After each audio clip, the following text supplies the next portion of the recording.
आत्ता जवळजवळ 40-45 फुटापर्यंत हे सांगलीत कृष्णा नदीचं पाणी पोचलेलं आहे। ही धोक्याची परिस्थिती आहे।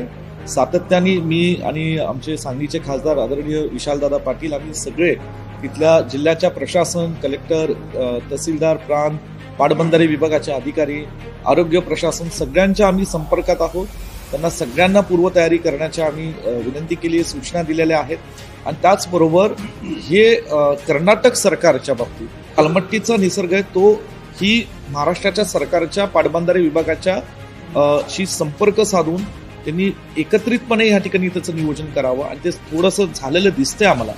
त्या दृष्टीने कालही मी छत्रपती शाहू महाराज, विशालदादा आम्ही एकत्रितपणे तिथले पाटबंधारे मंत्री आणि कर्नाटक राज्याचे मुख्यमंत्री आदरणीय DK शिवकुमार साहेबांची मी व्यक्तिगत आम्ही फोनवर चर्चा केली, त्यांना विनंती केली। तशा त्या पद्धतीने त्यांनी कालच सकाळी त्यांच्या विभागाला सूचनाही दिल्यात आणि म्हणून एकीकडे पाऊस मोठ्या प्रमाणात पडतोय आणि त्याचबरोबर कोयनेचा निसर्ग चालू आहे आणि अलमट्टीचाही निसर्ग हा सध्या चालू आहे।